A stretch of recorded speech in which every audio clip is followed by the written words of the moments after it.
Howdy folks, it's Dr. Z returning for the 10th day of VEDA 2014. I'm still on this storytelling bout for this channel for the week, and today I'm going to talk about two situations that concern work. I know it's boring, but I want to talk about what happens when people are overworked or underworked. What do they do? And I'll talk about my experiences and one thing that really pushes people to get over those situations and to be able to move on. But before that, I want to say that I'm glad that I'm done with over a third of the videos for VEDA 2014. Yay! It's been as fun as it's been frustrating, as easy as it was hard, and as enlightening as it was mind-numbing. Oh, YouTube with its uploading. Truly, I really hope that anyone who stumbles across my videos enjoys them. And if you don't, let me know, because I want to see how I can improve it and how more people will enjoy the stories that I tell and enjoy the perspectives that I bring. If it turns out to be none of it is entertaining, then I need to know. On with the video.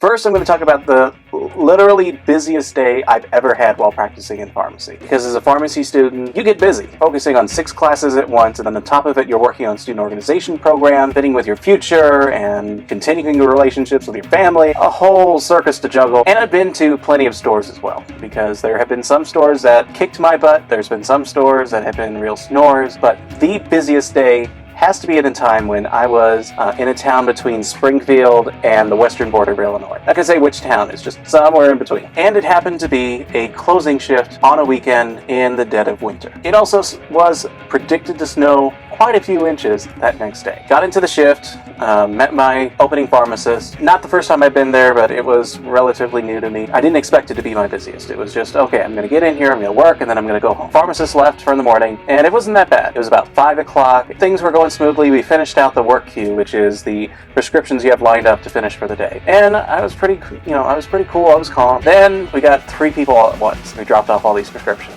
I need these filled now. That was the beginning of the end. We had only 2 technicians that night. We had 1 technician up in the front, we had 1 technician in the drive-thru. I was the only person filling these prescriptions, typing in these prescriptions, reviewing these prescriptions, and then verifying them before they went out the door. And it's just a scramble at that point, just kind of me going back and forth, until it hit about 7 o'clock. That's when all hell broke loose. We had 5 people in the line out front. We had 7 people out in the drive-thru. We called management back in to help us out. At one point, it was literally technicians screaming at me, "Prescription scan in later, go fill this now." And I said, okay, I got this person out the door. And it's just yelling back and forth.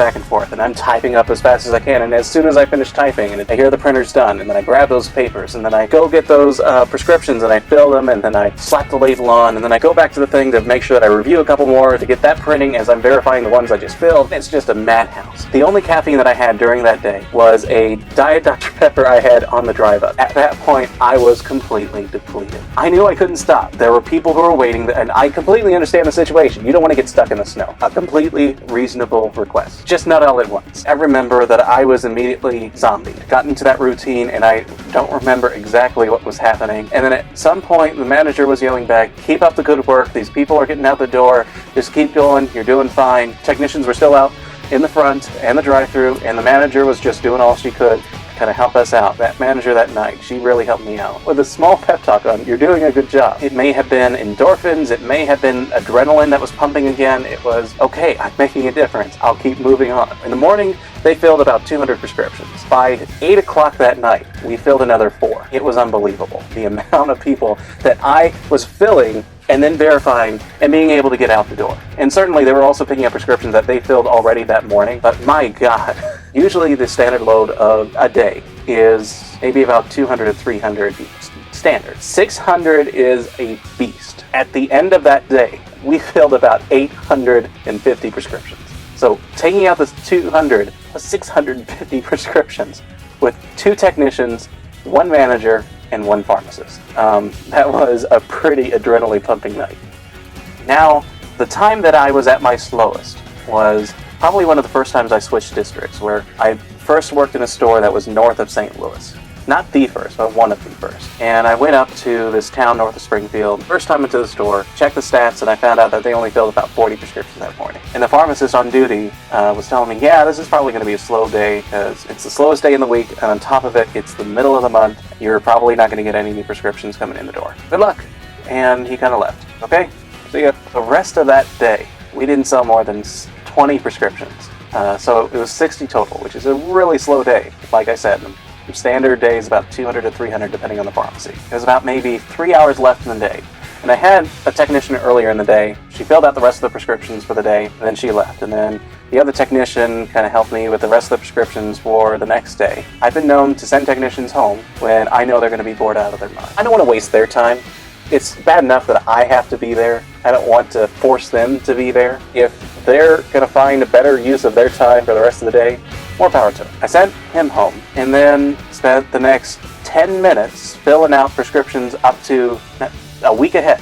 10 minutes, give me that, because it was only 5 prescriptions. I went through TPRs, which are third-party rejection. I already did my calls early in the day. I already did the miscellaneous, which are just random things that you need to follow up with doctors. Then I looked and I saw a list, and it said, vacuum floors, clean counters, and you know what I did? I took out this old vacuum and did every single square inch of that pharmacy. Picking up the pills, taking up all the staples at the alcohol, and just swabbed every single part of the counter, the filling counter, the checkout counter, the drive-through counter. I straightened the bottles on the shelves. I filled the vials. I emptied the trash, and I just kind of went check by check by check by check. After I finished all that list, still about an hour and a half left in the day. And then I went to the computer and I checked my training, and I've already done all my training. And there's nothing I can elect myself to be able to do more. Then I updated information on myself, in my profile on the work computer. With Walgreens, they share a central computer, so you're able to type up prescriptions and review prescriptions at any other Walgreens in the area. And I did that for a good 20 minutes, and then all of a sudden it said, all prescriptions filled. I'd never had that screen.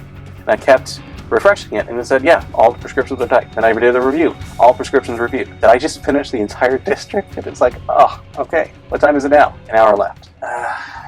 I couldn't use my phone, and it's not because of store policy. I didn't want to use that much data because I was running a little bit low that month. They had told me before, sometimes you're going to get slow stores, and so I brought with me like an Emily Dickinson book. I know that may bore some of you, but with me, with a stressful job, it sometimes relaxes me. It did for about 10 minutes, and then it bored me to tears. I did what I could to make it cleaner, to make it neater. Finally, 10 minutes to closing came around, and I made sure all the doors were locked, the temperature was taken. Finally, closing time went around, and I was able to get out. The one thing I can tie between both of these stories is perseverance. You just gotta keep pushing. Because if you just admit defeat, there's nothing you can do. Then everyone would have been unhappy because they're not getting their prescriptions, I'm not doing my job, and they're not selling prescriptions, and it's just, you've got to find something that you're able to hold on to. Even if that means it's the words of a manager saying, you're doing a good job. Sometimes that's all it takes. And then on the flip side, when you're not as busy, you got to have something to kind of hold on to make sure you're still holding your sanity in check. Sometimes it's a checklist that kind of pops up in the pharmacy on getting things clean. Sometimes it's the notion that you're helping out the pharmacy in the longer run by doing these small jobs. And it's just that perseverance that's able to push you through the rest of that day. And that's it for me today. Tune in tomorrow to hear about the importance of perspective in the pharmacy. Be sure to like and share my videos, subscribe to my channel, and leave in the comments below about a time when you were overworked or underworked and what you did to be able to persevere through that day. Thanks for watching, and this is Dr. Z signing out. See ya!